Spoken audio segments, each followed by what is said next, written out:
में हुए अद्भुत भक्त श्री पंडरीनाथ भगवान के, ज्ञानदेव तुकाराम, श्री तुकाराम जी अद्भुत भक्त हुए श्री पंडरीनाथ भगवान के। एक बार श्री तुकाराम जी महाराज देहू, महाराष्ट्र में देहू में रहते थे।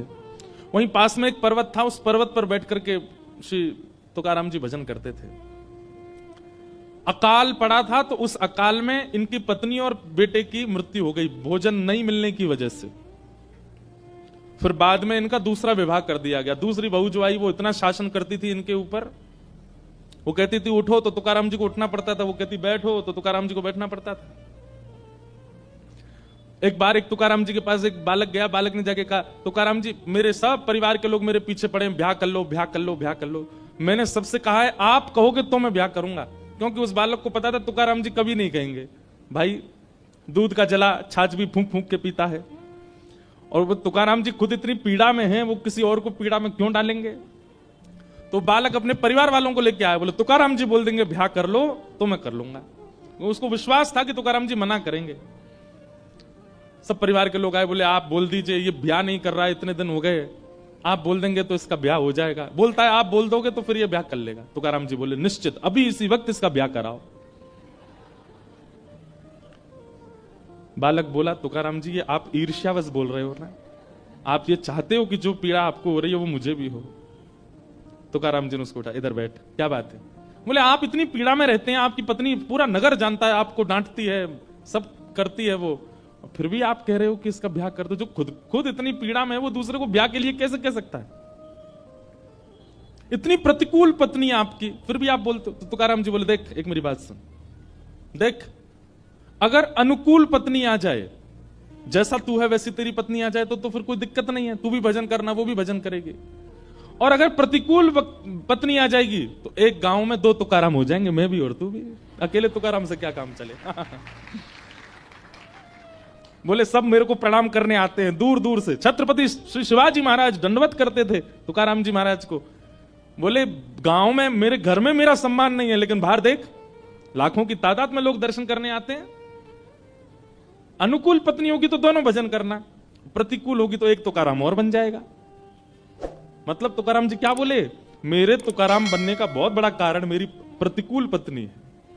ये विपरीत है, इसीलिए मैं ठाकुर जी के ज्यादा समीप हूं। ये अनुकूल होती तो इससे मेरा प्रेम हो जाता, ये मेरे अनुकूल होती तो मैं इसी का ध्यान रखता, इसी के पास रहता, इससे बातें करता, इसकी सुनता, इसी में ही रमा रहता। लेकिन ये प्रतिकूल है, इसलिए इसके बट का प्रेम भी मैं विट्ठल से करता हूं, और बस चुपचाप सुनता हूं, क्या बोलती है जो कहती है सह लेता हूं, मारती है कभी कुछ कह देती है तो कोई दिक्कत नहीं। ऐसे श्री तुकाराम जी महाराज।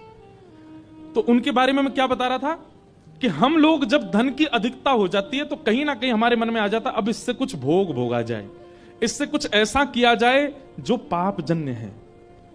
या विश्वास मानिएगा, धन अधिक हो जाए और व्यक्ति के जीवन में सत्संग नहीं है तो धन की अधिकता उसको कभी ना कभी पाप की ओर ले जाती है। तो जब छत्रपति शिवाजी महाराज को पता चला कि श्री तुकाराम जी महाराज की पत्नी और बेटा, पहली पत्नी और बेटा इसलिए मर गए क्योंकि अकाल में उनके यहां भोजन नहीं था, तो शिवाजी महाराज ने किसी से पूछवाया, बोले इनके घर की स्थिति कैसी है। कहा बोले ज्यादा अच्छी नहीं है, बस ये भक्त हैं इसलिए इनका नाम तो बहुत है पर धन नहीं है इन पे। तो शिवाजी महाराज ने खूब सारी बैलगाड़ियों में भर करके सुंदर सुंदर रत्न भेजे तुकाराम जी महाराज के पास। मंत्री आया और मंत्री ने आकर के कहा, बोले महाराज छत्रपति शिवाजी महाराज ने आपके लिए कुछ भेंट भेजी है। भेंट को देख करके उन्होंने तुरंत मना किया, मुझे नहीं चाहिए, इसको ले जाओ। बोले क्यों नहीं चाहिए। तब दो बातें कही तुकाराम जी ने, ध्यान से सुनना। पहली बात कहते हैं,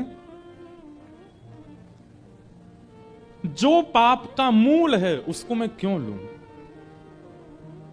मंत्री जी एक बात मुझे बताइए, दुनिया में जितने पापी हैं सबके नाम गिनो, पापियों के नाम याद हो तो पापियों के नाम गिनो। आप भी अगर किसी पापी को जानते हैं, वैसे तो किसी को पापी मानना नहीं, लेकिन फिर भी जो पाप कर्म करता हो, कोल्हापुर में हो या कहीं भी हो, आपकी रिश्तेदारी में हो, मित्रों में हो, जो पाप कर्म करता हो।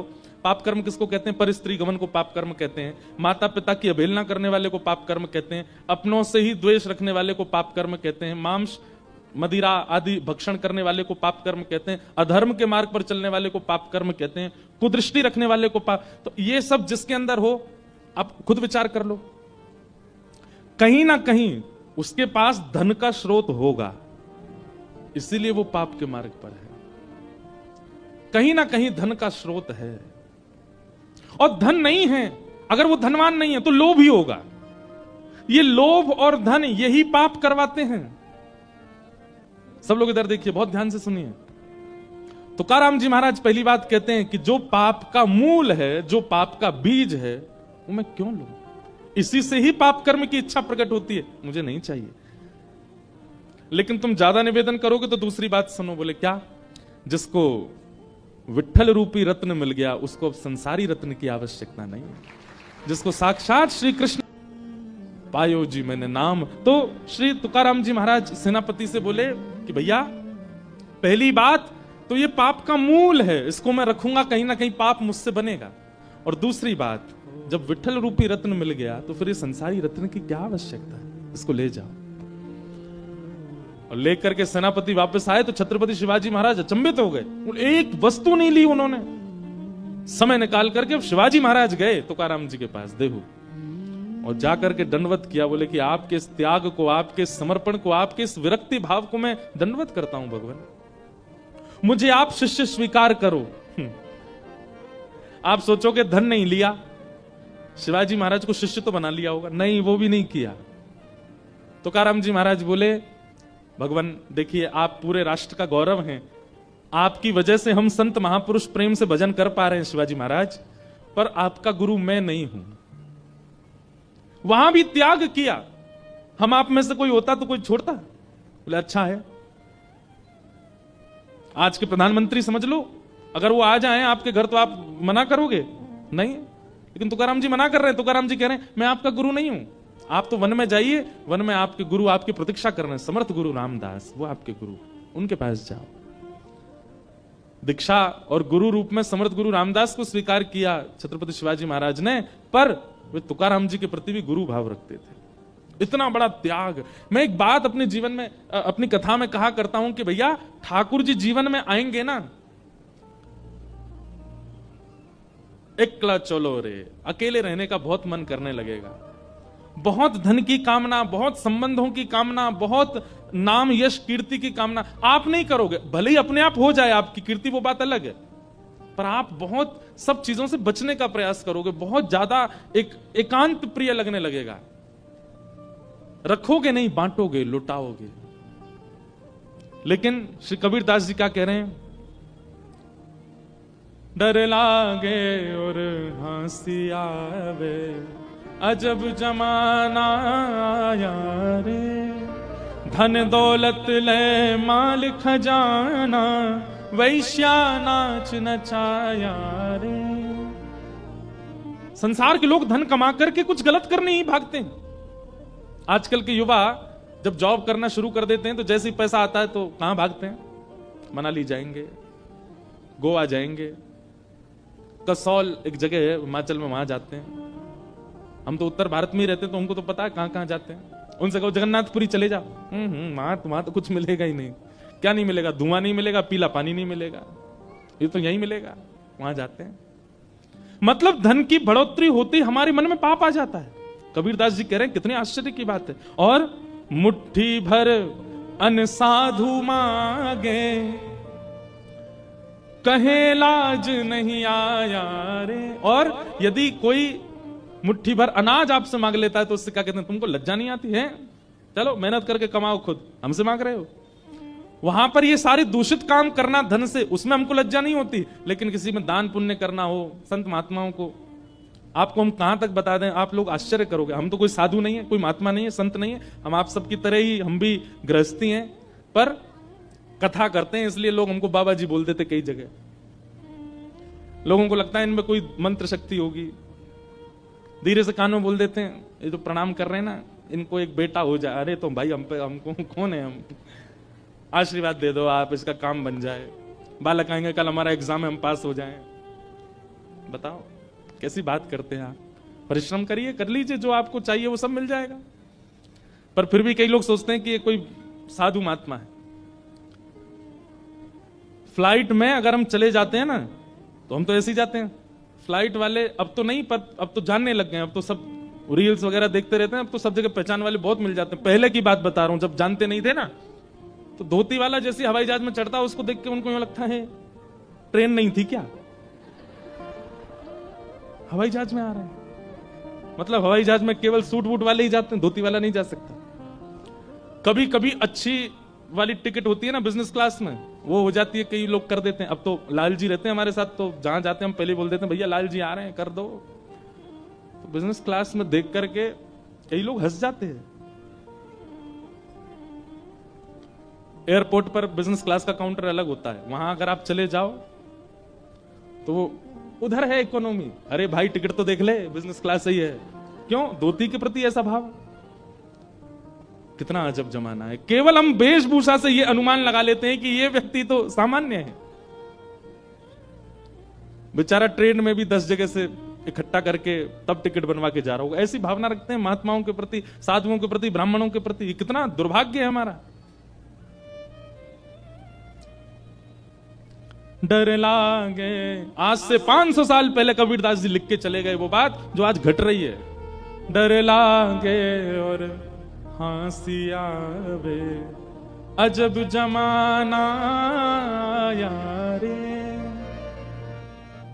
यहां पर फटी जींस पहनने वाले को फैशनेबल कहा जाता, धोती पहनने वाले को ओल्ड फैशन कहा जाता है। लेकिन हम तो फिर भी भैया बड़े प्रसन्नता से घूमते हैं। व्यक्ति तैयार क्यों होता है? कि लोग उसको देखें, इसलिए तैयार होता है। महंगी कपड़े क्यों पहनता है? कि लोग उसको देखें। आप चलो बढ़िया 5-10 हजार के कपड़े पहन के, हम चल रहे हैं 300 रुपया की कुर्ता धोती पहन के, देखते हैं दोनों में से किसको ज्यादा देखते हैं लोग। हमको ही देखेंगे, हम पे ही दृष्टि जाएगी सबकी। भले ही आजकल तो जान पहचान से देखने लग जाएं, लेकिन वैसे भी रूप वेशभूषा से देखने लगेंगे। वो कुछ अलग है, कुछ इनका अद्भुत है। एक बात कह दें हम, 15 अगस्त को स्वतंत्रता दिवस मनाने का अधिकार केवल उसका है जो धोती पहनता है, क्योंकि आज तक उसने अपनी वेशभूषा का त्याग नहीं किया। ये पैंट हमारी वेशभूषा है नहीं, अंग्रेज देके गए थे हमको। हम पैंट पहन की तिरंगा फहराते हैं। तिरंगा भी कहता होगा कि भाई तुमने जो पोशाक पहनी है, ये पोशाक तो अंग्रेजों की ही है, ये है असली भारतीयों की पोशाक। देखो पीछे जितने भक्तों के आपको स्वरूप दिखेंगे, एक भी पेंट में दिख रहा है आपको? सब धोती में है। और छोड़ो, आज तक पंडरीनाथ भगवान ने पहना, आज भी धोती पहनते, 5000 सालों से विराज रहे हैं। असली स्वतंत्र तो हम और हमारे ठाकुर हैं। असली स्वतंत्र तो हम हैं कि आज तक अपनी वेशभूषा में व्यवस्थित हैं। मुट्ठी भर अन्न साधु मांगे, कहत लाज नहीं आया रे। डर लागे और हंसी आवे, अजब जमाना यारे। कल ये प्रसंग हमको वो पुरंदर दास के प्रसंग में हमको सुनाना था। जब भगवान मांगने के लिए आए उसके यहाँ, तो वो कहने ऐसे चले आए, तन पे नहीं लगता, चल दिए कलकत्ता। तब ये गाना था, पर तब हमने कहा था कि बाद में याद दिलाना। आपने लास्ट में याद दिलाया, आज शुरुआत में ही गा रहे हैं। और क्या कह रहे हैं कबीरदास? कथा होत, सुनिएगा, कथा होत तहां श्रोता सोवे। हमारी कथा में कोई नहीं सोता, ये तो हम पे बड़ी कृपा है। पहले सोते थे, आजकल नहीं सोते हैं। आजकल तो हम इतनी जोर से बोलते हैं और दूसरा नजर घुमाते रहते हैं, तो लोग बाग सो नहीं पाते। फिर भी दुक्का इक्का कोई ऐसा कोने में सो जाता है। कथा होत तहां श्रोता सोवे, वक्ता मूड पछाया रे। डर लागे और हंसी आवे, अजब जमाना यारे। कथा में तो नींद आने लगती है। कथा में तो यूं लगने लगता अभी हम पे ये काम है, करना है। कथा में कई लोग व्यसनी बैठते हैं। व्यसनी, कई लोगों को चाय का व्यसन होता है, कई लोगों को बीड़ी का व्यसन होता है। वो व्यसनी व्यक्ति ऐसी जगह बैठता है जहां से एग्जिट पास हो, नेक्स्ट समय मिले तो जाके कुछ व्यसन कर आऊं। लेकिन होए जहां कहीं स्वांग तमाशा, होए जहां कहीं स्वांग तमाशा, तनिक ना नींद सताया रे। यहीं बाहर अभी कोई तमाशा हो जाए, कोई स्वांग हो, कोई संसारी कुछ होने लग जाए, एक पल की नींद नहीं आएगी, कथा में नींद आने लगती है। डर लागे और हंसी आवे, अजब जमाना आया रे। और भांग तंबाकू सुल्फा गांजा, भांग तंबाकू सुल्फा गांजा, मांस खूब उड़ाया रे, मांस खूब उड़ाया रे। भांग खाएंगे, तंबाकू खाएंगे, दुनिया भर के धुआं निकालने के आजकल तो नए नए फ्लेवर आ गए हैं, फ्लेवर्ड धुआं निकालते हैं अब लोग, अलग प्रकार। नेक नेक आगे खिसक जाओ थोड़े थोड़े, यानी बैरिकेटिंग तोड़ के नहीं, पीछे वाले नेक नेक आगे आ जाओ, थोड़ी थोड़ी जगह हो जाए। लेकिन रोज कह दिया जाए कि सुबह अपने ठाकुर जी का चरणामृत लिया करो, उसका नियम नहीं बना पाते। आप कभी बीड़ी पीने वाले, सिगरेट पीने वाले को देखो, नियम से पीता है, सुबह उठते ही पिएगा, भोजन के बाद फिर पिएगा, दोपहर में फिर पिएगा, शाम को फिर पिएगा, रात में सोने से पहले फिर पिएगा। नियम, उसको कोई बताना नहीं पड़ता, वो नियम से, और खत्म हो जाती, खुद खरीद नहीं जाता, किसी से मंगाता भी नहीं है, नियम से पीता है। लेकिन हरि चरणामृत नैन धारे, हरि चरणामृत नैन, रोज उसको कहें, गुरुजन कहते हैं कि भाई ठाकुर जी का चरणामृत रोज पान किया करो। ऑफिस आए, चरणामृत लिया था, बहुत देर हो रही थी, जल्दी में भाग लिया मैं, तो वो इतना भारी लग जाता है, 2 बूंद हरि चरणामृत का इतना भारी लगता है कि उसका नियम नहीं बना पाते हम लोग। हरि चरणामृत नैम न धारे, हरि चरणामृत नैम न धारे, महुआ चाखन आया रे। ये मध्य प्रदेश में एक वो होती है, एक फल होता महुआ, उससे शराब बनती है। हरि चरणामृत। अच्छा एक बात बोलूं, आपको बुरा नहीं मानना, महाराष्ट्र में मैं जब घूमता हूं ना, तो मैं देखता रहता हूं दुकानों के ऊपर जो नाम बड़े सुंदर भगवान के नाम पे यहां पे नाम रखते हैं, अमृत तुल्य चाह। सारी चायों की दुकान यही होंगे, अमृत तुल्य। और एक जगह तो मेरा सिर घूम गया, एक बार का नाम था हरि चरणामृत। मैंने कहा वाह भैया, सोम रस हरि चरणामृत और जाने क्या क्या। वैसे अभी मन में ऐसा भाव आया कि एक कोई ऐसी, वैसे वो दुकान चलेगी नहीं, लेकिन कभी किसी ने विचार किया एक ऐसी दुकान खोली गई, वहां क्या है, बोले केवल इस नगर में जितने मंदिर हैं वहां के सारे चरणामृत इकट्ठे करके वो दिए जा रहे हैं लोगों को, कोई जाएगा ही नहीं वहां पर, कोई नहीं पिएगा। वहां ऊपर लिखा जाए अमृत तुल्य चरणामृत, कोई नहीं पिएगा। चाय की दुकान पर कितनी लंबी भीड़ लगती है। कोई ऐसी योजना बनावे कि जैसे कोल्हापुर में जितने मंदिर हैं, महालक्ष्मी जी का मंदिर है और भी जो जो मंदिर हैं, सब जगह का थोड़ा थोड़ा चरणामृत इकट्ठा करके और एक जगह व्यवस्थित, भैया कोई भी आओ, ठाकुर जी का चरणामृत है, कोई रकम नहीं है इसकी, 10 रुपया 20 रुपया 5 रुपया, जो आपको बढ़िया लगे वो दान पेटी में दो और थोड़ा चरणामृत लेके जाओ, तब भी भीड़ नहीं लगेगी वहां पे। रात्रि में इतना चरणामृत बच जाएगा कि वो गैया कोई पिलाना पड़ेगा। ऐसे हम लोग हो गए हैं।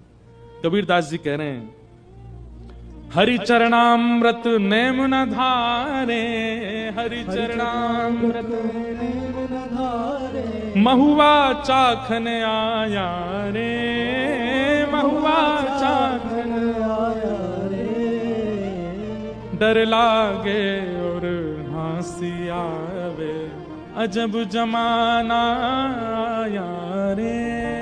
डर लागे और हंसी आवे, अजब जमाना। एक बात कहें, कोरोना ने कई लोगों के परिवारों में बहुत क्षति की है। शायद यहां भी कुछ लोग ऐसे बैठे हों जिनके परिवार में क्षति हुई है कोरोना से। लेकिन अगर उस पक्ष को थोड़ा क्षमा प्रार्थी होकर के मैं एक तरफ कर दूं, तो कोरोना ने एक कृपा भी करी कि कथाओं में भीड़ बढ़ गई। कोरोना के बाद तीर्थों में लोग जाने लगे, युवाओं के चित्त में ठाकुर जी के प्रति प्रेम बढ़ने लगा। क्यों? कोरोना ने यह बता दिया कि भाई चाहे तुम कितने धनवान हो, चाहे जितने बलवान हो, चाहे तुम्हारे जितने संपर्क हो, अंतिम समय में तो हरि नाम ही काम आएगा, कोई काम नहीं आएगा। महाराज फोन कराए डॉक्टर को, बोले तुम जितने कहो उतने रुपए तुमको देंगे। दूसरे कमरे में पीड़ित मेरी बेटी और मेरा बेटा, कोरोना से बचा लो उनको। डॉक्टर कह रहा है तुम पूरी संपत्ति दे दो, तो भी मैं तो बस प्रयास कर सकता हूं देखने में।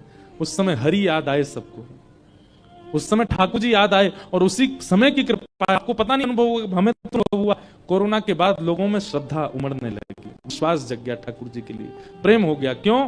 क्योंकि ये स्पष्ट हो गया कि भाई ठाकुर जी की कृपा से ऊपर कुछ नहीं है। तो कि ऐसा जमा, अभी बहुत अच्छे समय पे हम लोगों का जन्म हो गया भैया। अभी जो हम लोग जीवन, जो वर्ष चल रहा है ना, ये बहुत अच्छे हैं। आगामी 25-30 साल भी बहुत अच्छे हैं। हम लोग बहुत सही समय पर निपट लेंगे संसार से। हमारे बाद का जो समय आने वाला है, यहां जितने लोग बैठे, हमारे बाद जो समय आएगा बहुत खतरनाक होगा। कथाओं में 4 लोग गिनती के आया करेंगे, वक्ता ही नहीं बचेंगे, मंगता हो जाएंगे, वक्ता नहीं होंगे, केवल मांगवे वाले बैठ जाएंगे, कोई देने वाला कुछ नहीं होगा। बहुत भयानक स्थिति आने वाली है। इसलिए बढ़िया है जो समय बचा है, मेरा जितना जीवन, आपका जितना जीवन बचा है, ये भक्त चरित्रों को सुनकर के भैया उस शेष जीवन में थोड़ा ठीक से निभा लीजिए, और ऐसा कुछ कर जाइए कि दोबारा नहीं आना पड़े इस संसार में। ये बहुत खतरनाक है भैया। आना भी पड़े तो ठाकुर जी से नित्य प्रार्थना करो, हे नाथ अगर मेरे पुनर्जन्म की आपने सोच रखी है कि मुझे लेना ही पड़ेगा, तो वृंदावन में देना। मोरहू बनाओ तो बनाओ श्री वृंदावन को, जो नाच नाच कुहक कुहक आपको रिझाऊंगो। बंदर हूं बनाओ तो बनाओ श्री वृंदावन को, कूद कूद डारन पे भोर को जगाऊंगो। बने तो हम वृंदावन के बने। ठाकुर जी से ये 2 ही प्रार्थना करते हुए अपना भक्त जीवन व्यतीत करना है। आगामी शेष, पहला कि हे नाथ या तो पुनर्जन्म देना नहीं, और देना हो तो वृंदावन में देना। आप चाहे जो बनाना चाहो हमको देना वृंदावन में।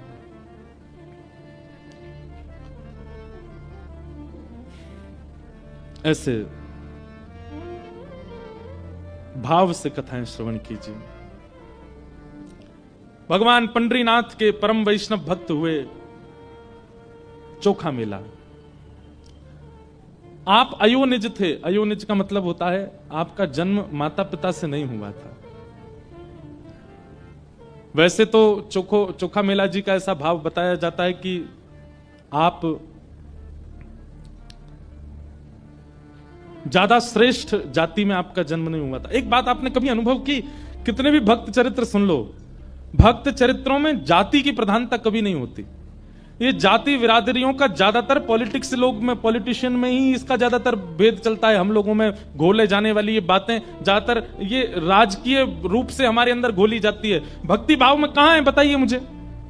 कितने नाम में गिना दूं ऐसे जिनको जाति के रूप में छोटा बताया गया और ठाकुर जी ने उनको हृदय से लगाया। उन्हीं के एक प्रमाण है चोखा मेला। श्री तुकाराम जी महाराज, वे भी ब्राह्मण नहीं थे, पर उनको सब वंदन करते थे। श्री नामदेव जी महाराज,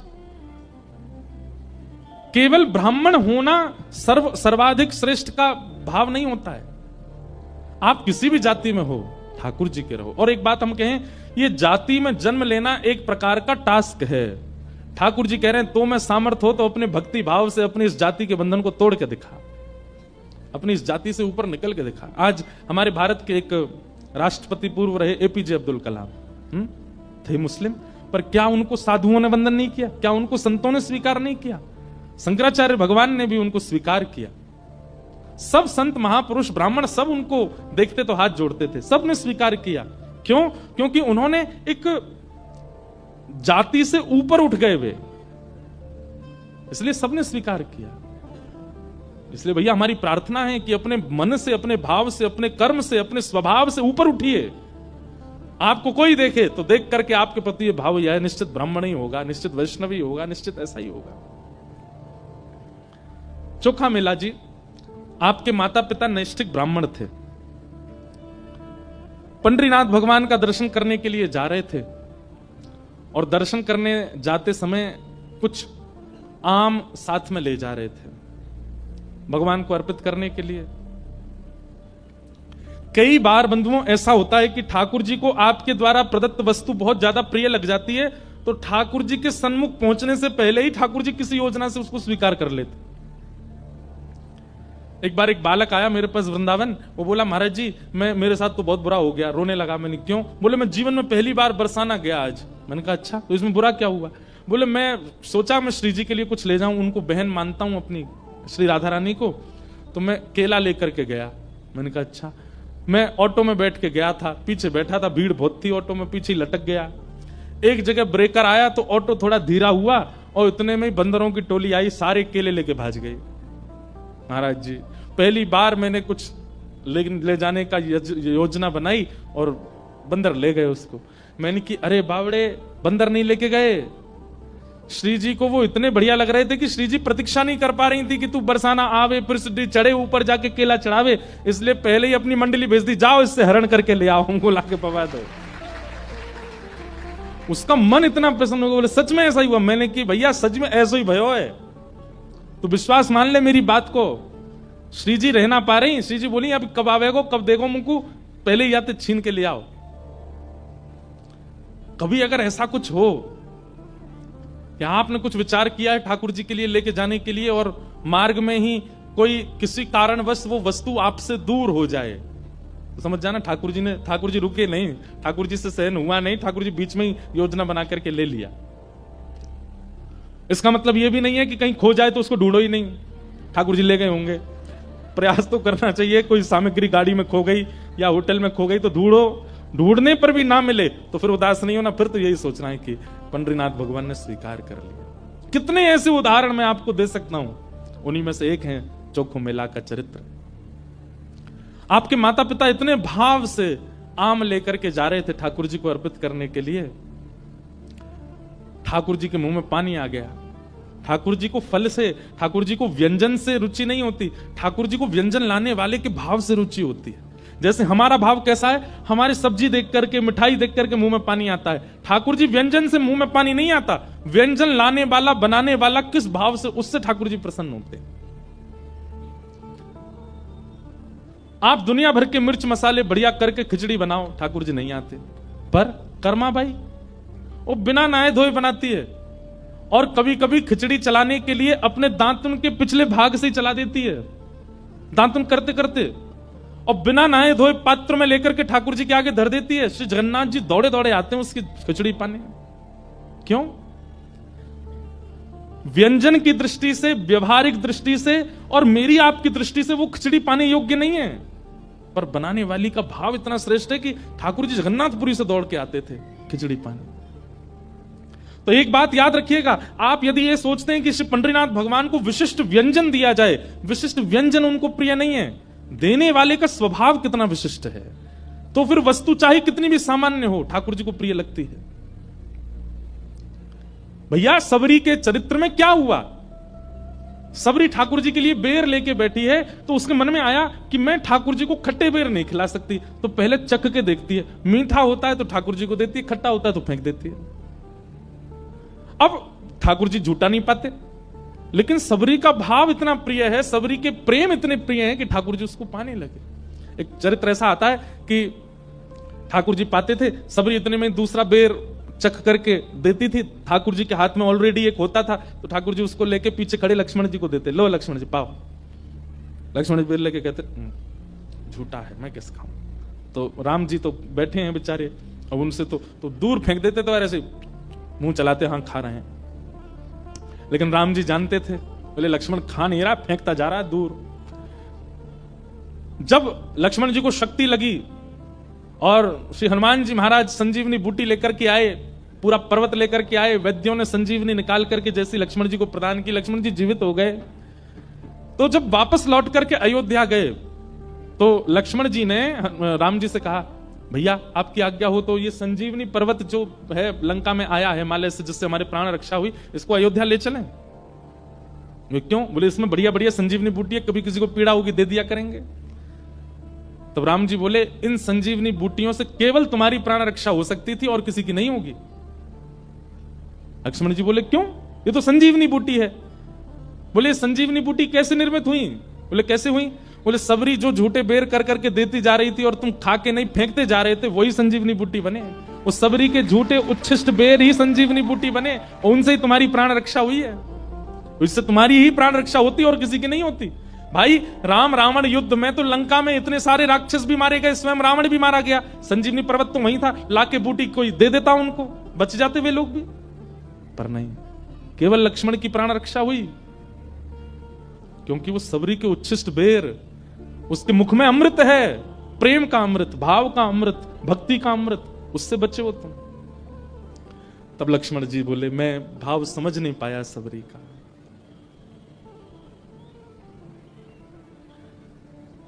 तो व्यंजन प्रिय नहीं है ठाकुर जी को, व्यंजन लाने वाला, बनाने वाले का भाव प्रिय है।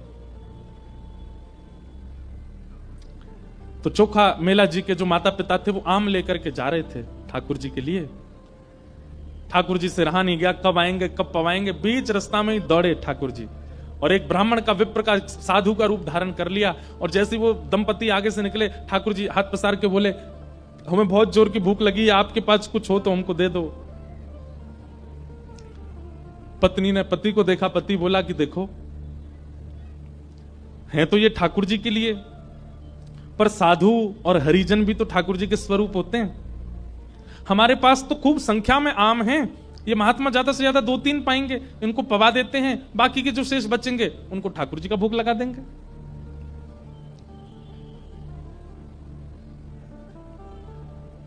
वैसे ये नियम नहीं है।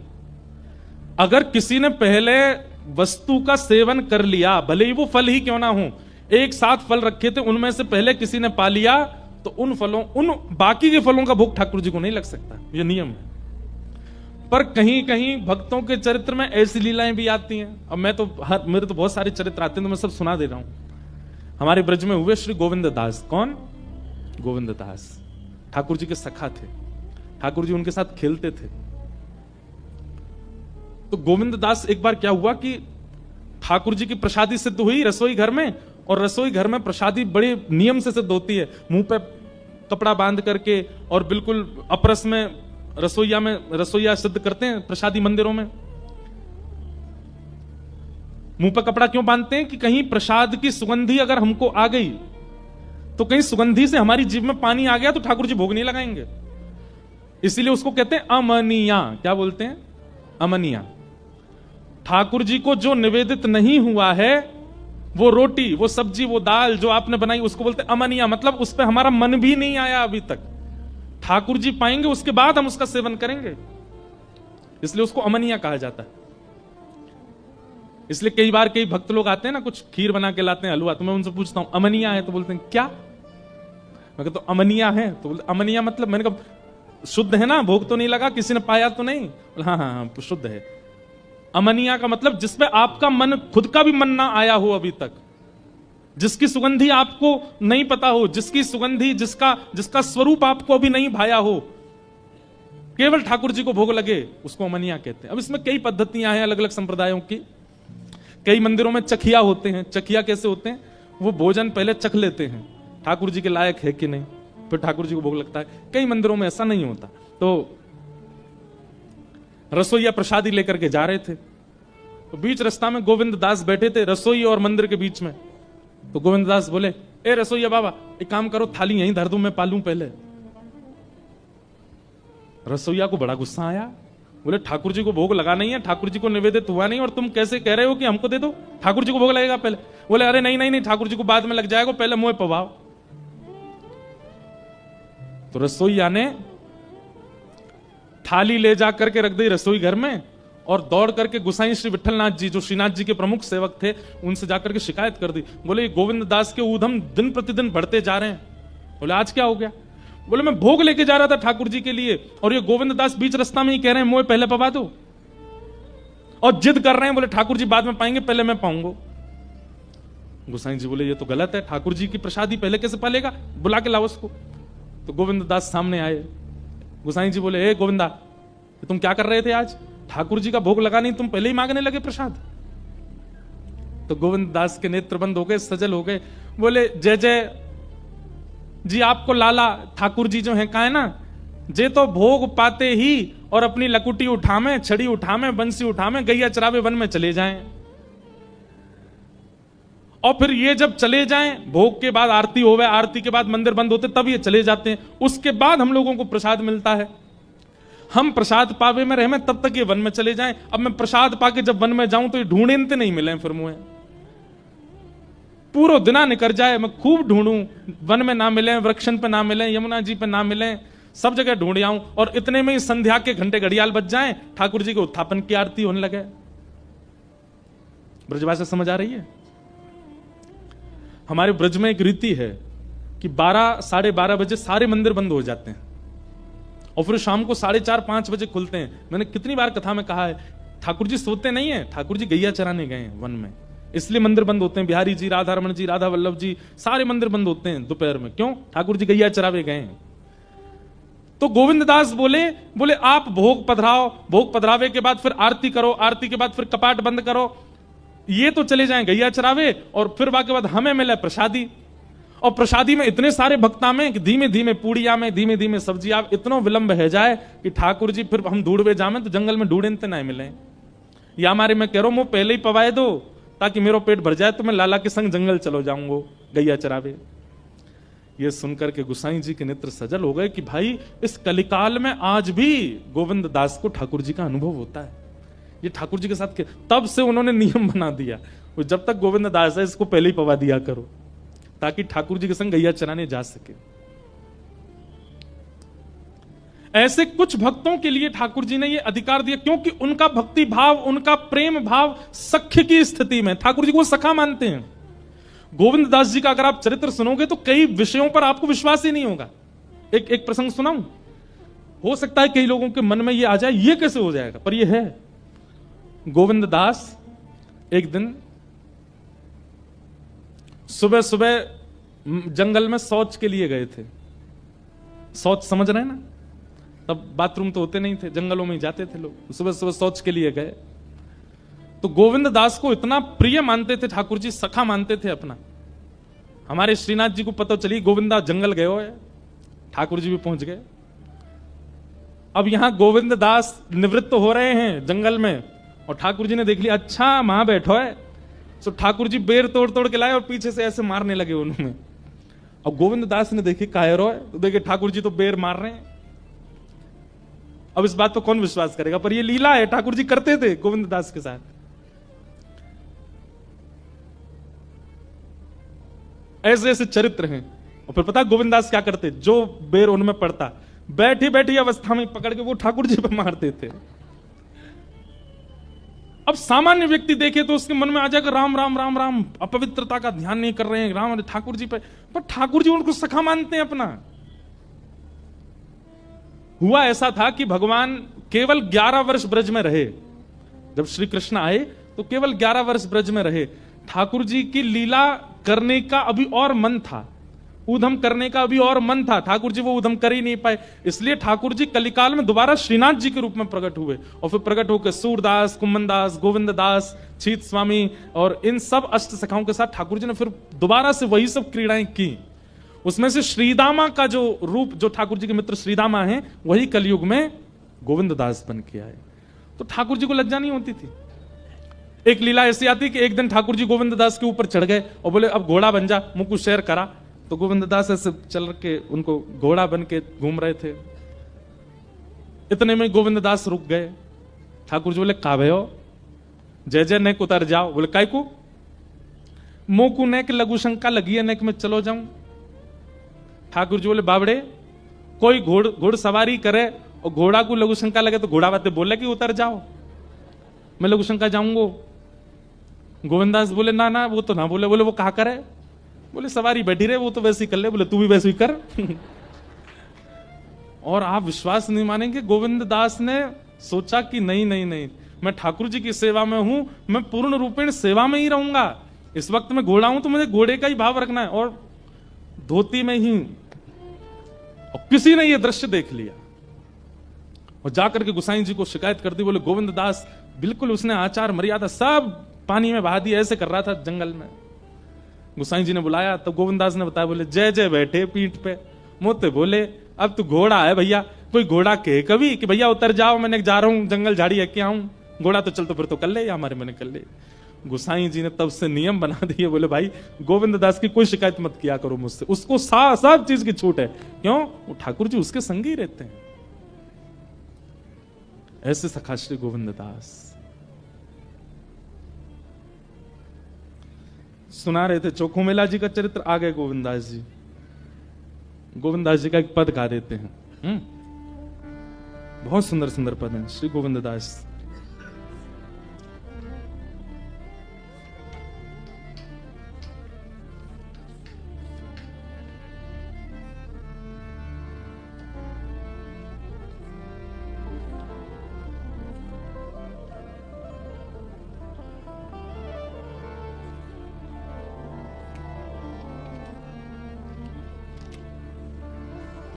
प्रीतम प्रीत ही सौंपई है, प्रीतम प्रीत ही गोविंददास कह रहे हैं।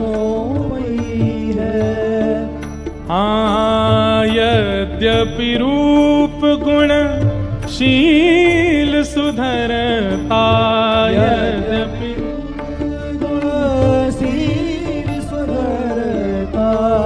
इन बातन नार झई हैं। हाँ इन बातन नार झई हैं। प्रीतम प्रीत ही सौंपे हैं, प्रीतम प्रीत ही सौंपई है। श्री गोविंददास कह रहे हैं भले ही आप रूपवान हो, शीलवान हो, गुणवान हो, इनसे ठाकुर जी को नहीं पाओगे। ठाकुर जी को पाने के लिए तो चित्त में प्रेम होना चाहिए, चित्त में सख्य भाव होना चाहिए, ठाकुर जी के प्रति कोई संबंध होगा तो ही ठाकुर जी मिलेंगे, नहीं तो नहीं मिल सकते। भले ही तुम कुछ भी कर लो जीवन में। डंके की चोट पर श्री गोविंददास कह रहे हैं सतकुल जन्म कर्म शुभ लक्षण, सतकुल जन्म सतकुल जन्म कर्म शुभ लक्षण, सतकुल जन्म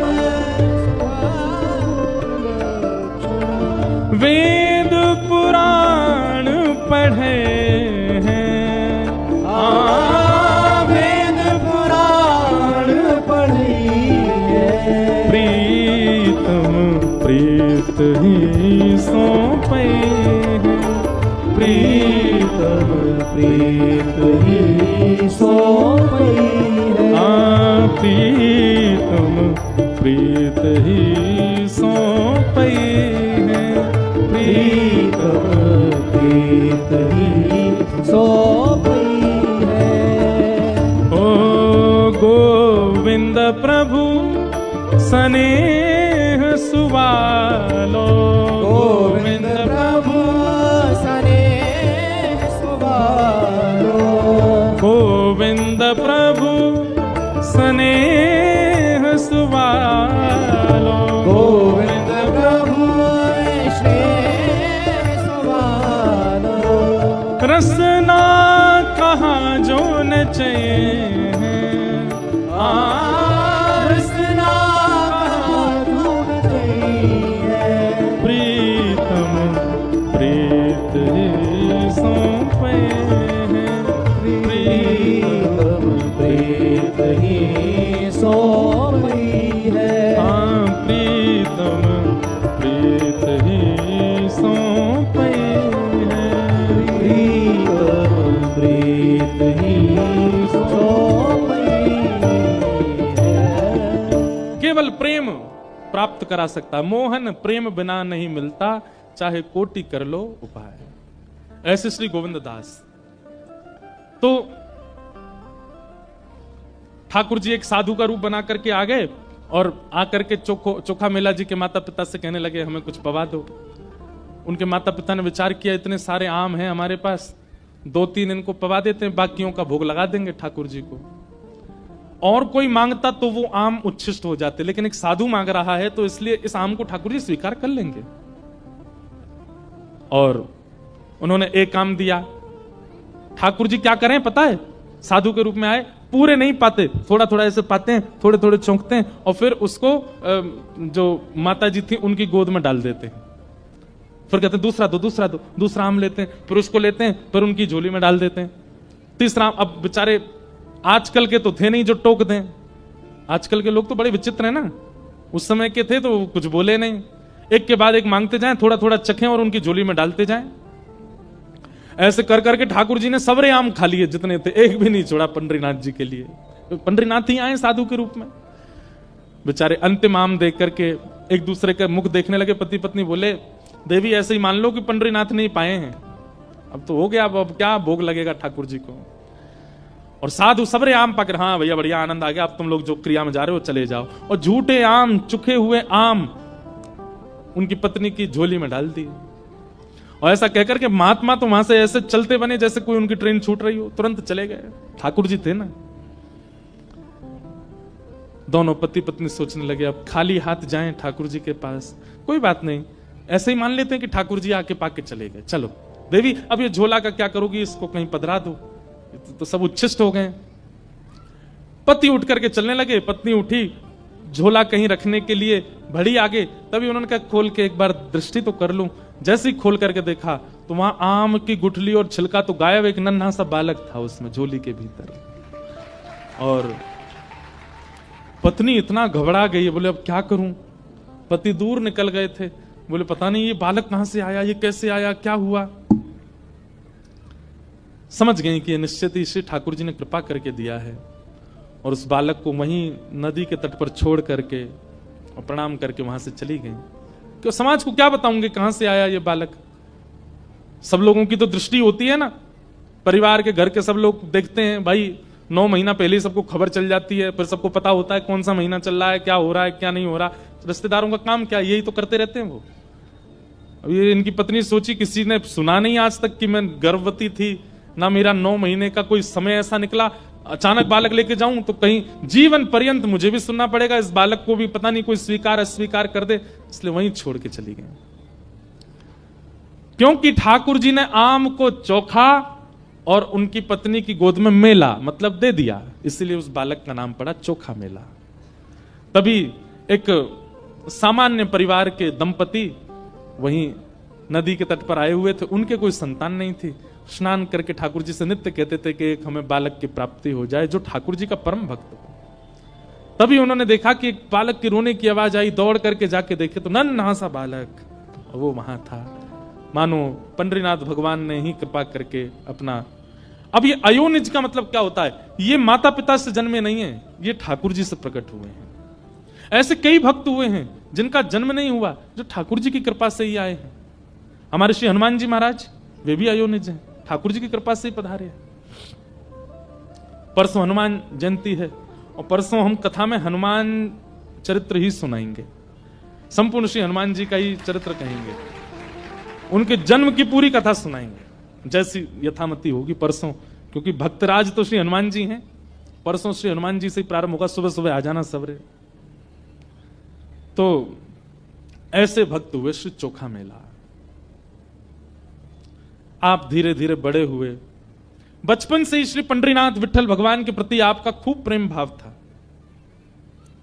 तभी कहीं कथा होती, कोई संत दिख जाते, महापुरुष दिखते, तो आप जाकर के दूर से बैठ करके उनका प्रवचन भजन सुनते थे। एक दिन आपको कुछ धन की प्राप्ति हुई तो आपके मन में भाव आया कि मैं पंढरपुर जाऊं और कुछ सामग्री ठाकुर जी को निवेदित करके आऊं। और आपने खूब सारे फल खरीदे और फल खरीद करके लेकर के गए ठाकुर जी को अर्पित करने के लिए। जैसे ही वहां पहुंचे तो मंदिर के सब लोग बोले, भैया ये तो दर्शन तो कर सकते हो, अधिकार है सबको, पर तुम्हारे हाथ का चढ़ाया हुआ भोग ठाकुर जी लगाएंगे। जानते हो तुम कौन हो, कैसी बिरादरी से आते हो, कैसे कुल में जन्मे हो, चलो निकलो यहां से। चोखा मेला जी ने थोड़ा कह दिया होगा, भैया ठाकुर जी ये सब थोड़ी देखते हैं, ठाकुर जी तो भाव देखते हैं। तो फिर लोगों ने थोड़ा सा हाथ भी उनको लगा दिया, थोड़ी सी मारपीट भी कर दी। बेचारे बाहर खड़े खड़े रोते रहे, जय हो विठोबा, अमीरों के ठाकुर हो आप, तो बड़ों के ठाकुर हो, हमारे हाथ की क्यों स्वीकार करोगे। रोते बिलखते चोखा मेला जी वापस चले गए। ठाकुर जी पीड़ा नहीं देख पाते अपने वैष्णव भक्त की। पर मैं एक बात कहता हूं कथा में, चोखा मेला सामने खड़े हैं और सब उन्हें भगा रहे हैं वहां से। उनके द्वारा लाए गए जो फल थे उनको कुचल दिया, बाहर फेंक दिया, बोले ये ठाकुर जी स्वीकार नहीं करेंगे, तेरे हाथ की छुपी वस्तु ठाकुर जी को जाएगी कोई? चल जा यहां से।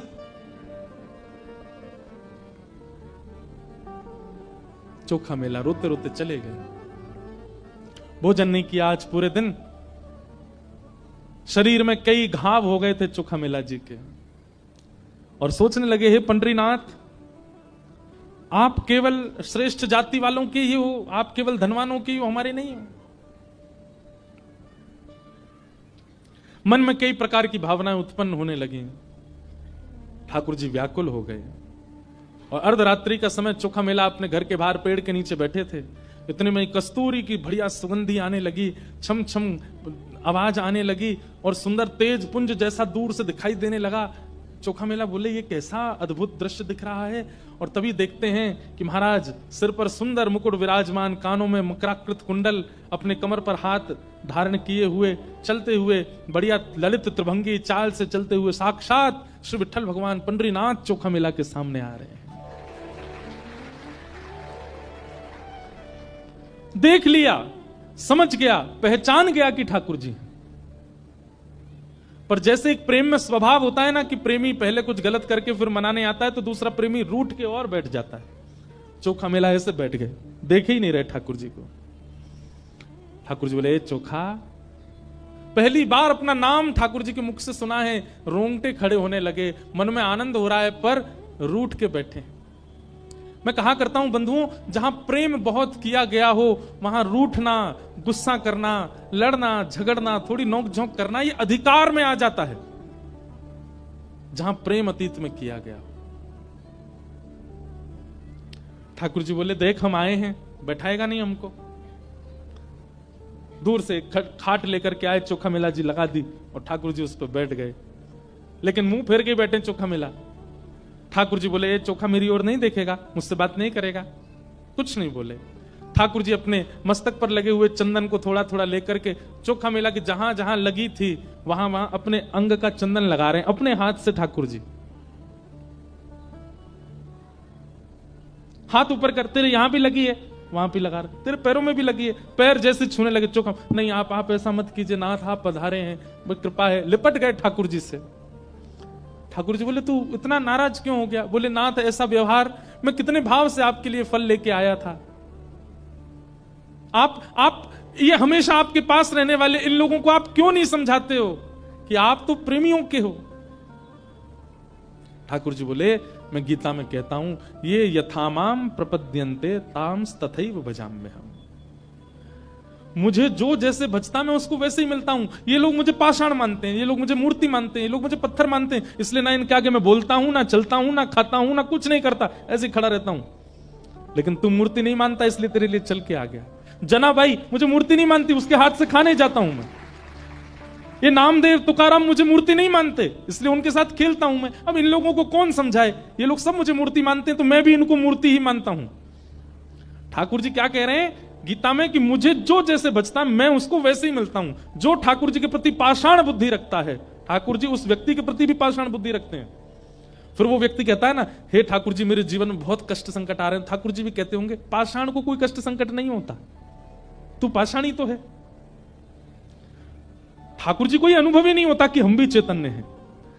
जब हम ठाकुर जी के प्रति चैतन्य का भाव रखेंगे तो ठाकुर जी को भी लगेगा कि ये भी चैतन्य है। और फिर जैसे चोखा मेला के अंग पर लगे हुए पीड़ाओं को ठाकुर जी अपने चंदन से ठीक कर रहे हैं, वैसे हमें भी करेंगे।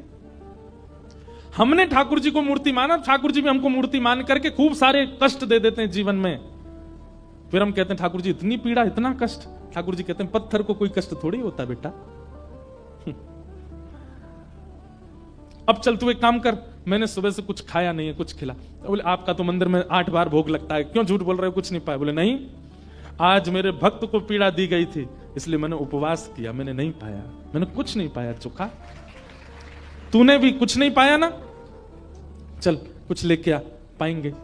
फल लेकर के आए चोखा, ठाकुर जी के आगे धर दिए। ठाकुर जी प्रेम से पावे, और जैसे फल पाते हैं, फल का जो अंतिम भाग रह जाता है खत्म होने वाला, उसको चोखा को अपने हाथ से खिला देते। अपना अधरामृत का सुंदर फल। नेत्र सजल हो गए चोखा मिला के। कुछ फल बच गए थे तो ठाकुर जी उनको लेकर के अपने फेंट में बांधने लगे। चोखा बोले, ठाकुर जी ये फल आप कहां ले जा रहे हो, यहीं पा लीजिए, कहां लेके जा रहे हो और ये फेंट में क्यों रख रहे हैं आप? ठाकुर जी बोले, मैंने उपवास किया तो मेरी गृहिणी रुक्मणी ने भी उपवास किया है, वो भी बेचारी भूखी बैठी है, ये ले जाऊंगा उसको जाके खिला दूंगा, वो भी खा लेगी प्रेम से। और मैं जिस दिन उपवास करता हूं उस दिन गरुण जी, उस दिन नारद जी, उस दिन रुक्मणी, उस दिन सब उपवास करते हैं, जो जो मेरे साथ मंदिर में सबका उपवास हो जाता है, क्योंकि ठाकुर जी के भोग लगने के बाद ही सब पाते हैं, और ठाकुर जी भोग नहीं लगाए तो कोई नहीं पाता। इसलिए मैं सबके लिए लेके जा रहा हूं और सबको कहूंगा, देखो चोखा के खेत के बढ़िया बढ़िया फल हैं, खाओ। और ये सब एक रुक्मणी खाएगी, गरुण जी खाएंगे, नारद जी खाएंगे, और सब लोग प्रेम से पाएंगे। और बढ़िया सुंदर चोखा को सुख देकर के श्री ठाकुर जी वापस चले गए। प्रातः काल काकड़ा आरती का समय हुआ, जैसे ही मंदिर खोले गए और मंदिर खोल करके देखा तो ठाकुर जी का फेंट इतना बड़ा हुआ था। पुजारियों ने कहा, ये क्या रखा है? जैसे फेंट खोल करके देखा तो सारे फल रखे थे, और ये वही फल थे जो चोखा लेकर के आया था ठाकुर जी को भोग लगाने। तो जिन पुजारी जी ने फल फेंक दिए थे वही काकड़ा आरती करने गए, उन्होंने जैसे ठाकुर जी की फेंट खोल के देखी, वही फल जो फेंक दिए गए थे वही फल रखे थे फेंट में। अब उनके मन में किंचित भी ऐसा भाव नहीं आया कि ठाकुर जी रात में चोखा के पास गए होंगे, या जो फल मैंने फेंक दिए थे वो ठाकुर जी के पास कैसे आ गए। उनके मन में यह भाव आया कि चोखा माना नहीं, जिद करके और कहीं से आकर के ठाकुर जी को फल दे गया है, जबरदस्ती भोग लगा गया है। बार बार मना करने पर भी जिद्दी चोखा मिला, आकर के अपने फल ठाकुर जी को चढ़ा के गया है। और पूरी मंदिर कमेटी और सब लोगों को इकट्ठा करके कहा कि ये चोखा ने ऐसा ऐसा किया है। मतलब किसी के मन में पॉजिटिव बात नहीं आई, नेगेटिव आई। ये भी कलयुग का प्रभाव है कि परिस्थिति आपके जीवन में सकारात्मक भावना प्रकट नहीं करती है, नकारात्मक सोच। चलते चलते गिर गए तो क्या सोच रहे हैं? टेढ़ी टेढ़ी नजर से देख रहा था मेरे को वो, इसीलिए गिर गया मैं। उस पर कुछ हम लोग सकारात्मक नहीं सोचते। बहुत तेज भूख लगी थी लेकिन 2 रोटी खाते ही पेट भर गया, तीसरी रोटी अब मन नहीं हो रही, इच्छा नहीं हो रही। क्यों? तुम तो पाने के लिए बैठे थे, बहुत कह रहे थे भूख लगी, 2 रोटी में ही हो गया काम। मुझे नजर लग गई है किसी की, अपने आप ही सोच लेते हैं।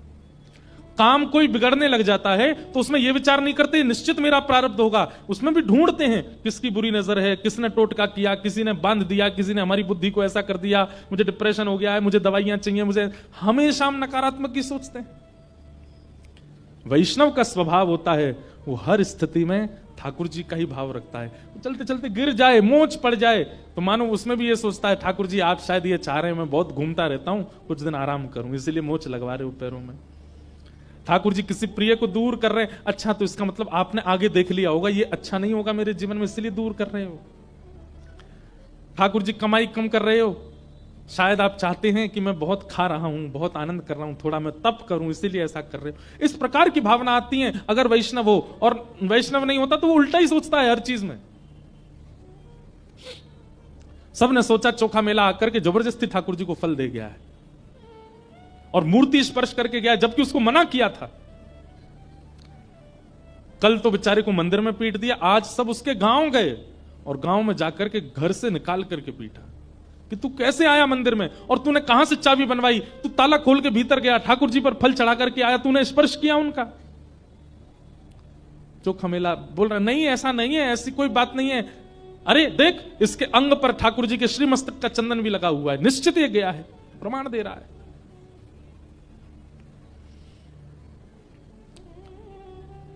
बेचारे चोखा मेला की स्थिति दयनीय कर दी और लौट करके सब पुजारी पंडा और सब समाज के लोग, इससे कोई आप ये मत सोचना कि पुजारियों की निंदा की जा रही है।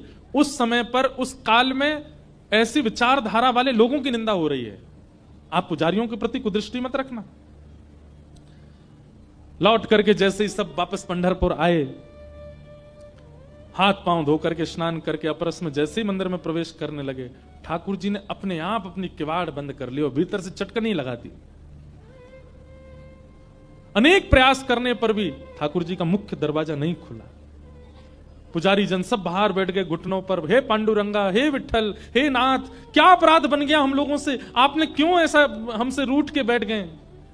भीतर से ठाकुर जी के स्वर सुनाई दिया और उस स्वर में करुणता थी। ठाकुर जी मानो जैसे रो रहे हो, बोले तुम सब मेरे दर्शन के अधिकारी नहीं हो, अरे बेचारा मेरा भक्त चोखा मेला आया और आकर के फल लेकर के आया, तुमने यहां फेंक दिए, तो मुझे दया आ गई, मैं रात्रि उसके घर गया, उसके शरीर पर घाव देख करके अपना चंदन लगाया, उसके घर के, उसके खेत के उपजाए हुए फल खा करके आया, रुक्मणी जी के लिए लेकर के आया, फेंट में बंधे देख करके तुम्हारे मन में किंचित भाव नहीं आया कि इतनी सुरक्षा में मंदिर में कैसे आ जाएगा चोखा मेला? मैं गया था उसके पास और तुम लोगों ने उसको इतनी पीड़ा देकर के आए हो। तुम लोग मेरे दर्शन के अधिकारी नहीं हो। आज से लेकर के पृथ्वी के अंत तक मैं वचन लेता हूं कि अब मैं किसी को दर्शन नहीं दूंगा, मैं ऐसे ही बैठा रहूंगा भीतर। थर थर कांपने लगे सब पंडा पुजारी, दंडवत करने लगे, हे पांडुरंग आप जो कहेंगे, आप कहेंगे कि हम चंद्रभागा में कूद करके प्राण त्याग दें तो हम सब प्राण त्याग देंगे, आप जो दंड कहेंगे वो सब स्वीकार है, पर इस प्रकार का कठोर आप व्रत मत लीजिए दर्शन देने का। जीवों का कल्याण कैसे होगा कलयुग में? आप प्रायश्चित बताइए, आप दंड बताइए, हमें क्या करना है? ठाकुर जी बोले, जिस पालकी में हमारी सवारी निकलती है वो पालकी सजाओ और पालकी लेकर के चोखा मेला के पास जाओ और चोखा मेला को बढ़िया सुंदर तैयार करके उसका मल्लम पट्टी कर देना, उसका सुंदर श्रृंगार करना, उसको इत्र लगाना और जैसी पोशाक मेरे को धारण होती वैसी पोशाक उसको धारण करा के मेरी पालकी में विराजमान करके और तुम सब अपने कंधा पे उठा करके जब उसको यहां लाओगे तब मेरे दर्शन खोलेंगे, नहीं तो नहीं खोलेंगे। सब पंडा पुजारी सुंदर जल चंद्रभागा का कलशों में लेकर के, इत्र लेकर के, चंदन लेकर के, पोशाक पीतांबरी लेकर के, पाग लेकर के, पालकी सजा करके लेकर के चोखा मेला के पास गए। चोखा मेला बेचारे डरने लगे, अब क्यों मारने आए हो, अब मैंने क्या किया? बोले नहीं, सब चरणों में हो गए। बोले तुमको तो पांडुरंग प्रेम करते हैं कि मुता दोक्षज प्रिया। श्रीमद् भागवत के रास पंच अध्याय में श्री शुकाचार्य जी महाराज कहते हैं, गोपियों पर प्रश्न उठाने वाले लोग कि इन गोपियों ने ठाकुर जी के साथ रास किया, अरे ये ठाकुर जी से प्रेम करती हैं, ये बात एक है, पर ठाकुर जी भी इनसे प्रेम करते हैं कि मुतादोक्षज प्रिया। और ठाकुर जी जिससे प्रेम करते हैं ठाकुर जी कुछ कर सकते हैं? मधुमंगल के मुख पर लगी कड़ी चाट गए ठाकुर जी, सबरी के झूठे बेर खा गए ठाकुर जी, कर्मा की अशुद्ध अवस्था में बनी हुई खिचड़ी पा गए ठाकुर जी, सुदामा के कच्चे चावल खा गए ठाकुर जी, छोटी सी जना के हाथ से छोटी छोटी रोटी पा लेते हैं ठाकुर जी। और जना जब रोटी बनाती है, जना भाई ठाकुर जी से कहती है थोड़ी आप भी मदद कराओ, तो ठाकुर जी भी बेलना लेके करवाते हैं जना भाई के साथ। रात में चक्की पीसती है तो ठाकुर जी उसके साथ हाथ बटाते हैं। जना भाई बहुत अच्छा कीर्तन गाती थी, तो रात में जब चक्की पीसती थी तब ठाकुर जी का कीर्तन करती थी, ठाकुर जी आ जाते थे और ऐसे थोड़ी पे हाथ धर के सुनते ठाकुर जी। ठाकुर जी कहते, ए जना इतना शोर हो रहा है, तू चक्की बाद में पीस लेना, मुझे पहले पद सुना दे। जना भाई कहते, अच्छा अभी भोर हो जाएगी, सुबह हो जाएगी, सब घर के लोग उठेंगे, नामदेव जी का पूरा परिवार, सबके लिए रोटी बनानी तो आटा तो पीसना पड़ेगा ना। आपका क्या, आप तो मंदिर में जाओगे, वहां बढ़िया चकाचक पाओगे, यहां हम सबको पाने के लिए तो आटा पीसना ही पड़ेगा। ठाकुर जी कहते, ये बहुत शोर करता है। जनाबाई बोली, मैं छोटी सी, मेरे छोटे से हाथ, अब जितना मुझसे बल पड़ेगा उतना करूंगा, तुम तो बड़े हो, चलो हाथ बटाओ मेरे साथ। और एक हाथ जना का और उसके ऊपर दूसरा हाथ पंडरीनाथ लगाते हो, फिर दोनों चक्की पीसते और चक्की पीस करके जल्दी से जल्दी जब गेहूं पिस जाते फिर जना से कहते, अब सुना। सामने बैठ करके पंडरीनाथ सुनते जनाबाई को। कितना प्रेम है ठाकुर जी के चित्त में। कोई प्रेम प्रदान करने वाला चाहिए। हम लोग प्रेम को छोड़ के बाकी सब देते हैं ठाकुर जी को। सोना ले, चांदी ले, जवाहरात ले, रुपया ले, फूल माला ले, प्रसाद ले, और इन सब के बाद हमारे आर्त भी ले, हमारे संकट भी ले, ये सब ले। कोई प्रेम देता है ठाकुर जी को? आज तक की तारीख में कभी पंढरपुर जाकर के आपने ठाकुर जी के प्रणाम करके ऐसा कहा, ठाकुर जी आप कब से खड़े हो, थकते नहीं हो आप, आपके पैरों में पीड़ा नहीं होती? कभी कभी कहा ऐसा? अरे मैं 50-100 लोगों से मिल लेता हूं ना दिन में, इतना थकान सी लगने लगती है।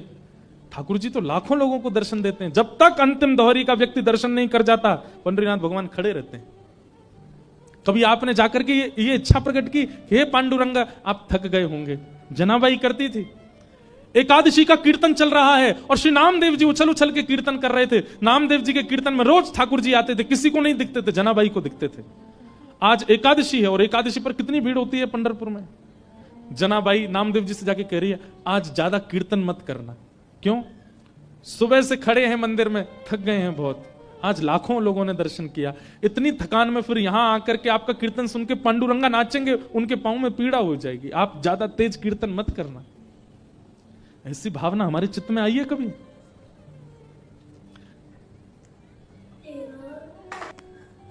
हम भक्त चरित्र क्यों सुन रहे हैं? टाइम पास नहीं कर रहे हैं हम।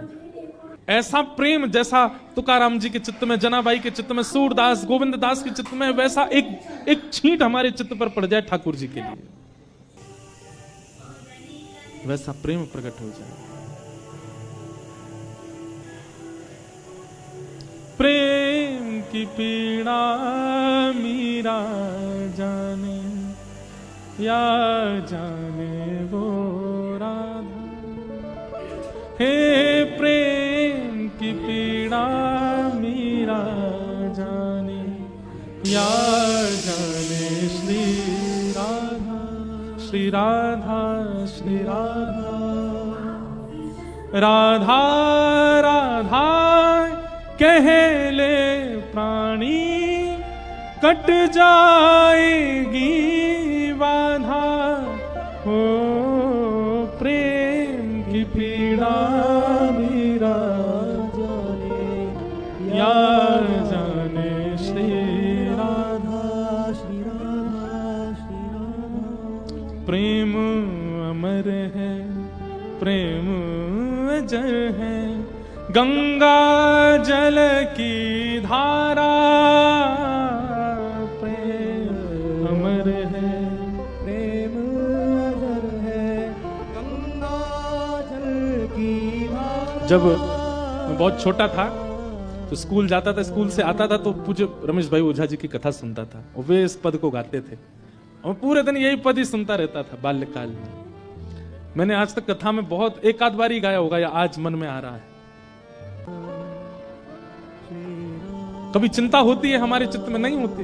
हमें लगता है ये तो परमात्मा है, इनको क्या पीड़ा होती होगी? पीड़ा होती नहीं है ठाकुर जी को, पर प्रेम जिसके चित्त में होता है। अब बेटा भले कलेक्टर बन जाए, बेटा भले प्रधानमंत्री बन जाए, उसको सारी सुख सुविधाएं हैं, लेकिन फिर भी मां बोलती तो है ना, तू ठीक तो है, कोई दिक्कत तो नहीं। जब सब सुख सुविधाएं हैं तो फिर क्यों पूछती हो? क्योंकि प्रेम है। हम पूछते हैं कभी पंडरीनाथ से? हम तो भैया जाके खूब पूछें, लाला ब्रज ते इतनी दूर आए करके यहाँ महाराष्ट्र की भूमि में ऐसे ठाड़े हो, सब ठीक है? पुजारी जी प्रेम ते आपको भोग लगा में। हम जगन्नाथपुरी जाते हैं, वहां भी पूछते हैं, श्री द्वारिका जाते, और ये कोई बचपन से नहीं, कथा कहते कहते ये भाव आ गया चित्त में कि ठाकुर जी का जहां जहां दर्शन करने जाते हैं वहां पूछते हैं, लाल जी आप प्रसन्न होना, आप राजी होना, सदा राजी रहो, सदा खुश रहो, ऐसे ही आनंद करते रहो। अरे भैया दुनिया के लोग आशीर्वाद लेके आते हैं, ब्रजवासी तो लाला को आशीर्वाद दे के आवे, लाला तू ऐसे ही आनंद करते रही हो।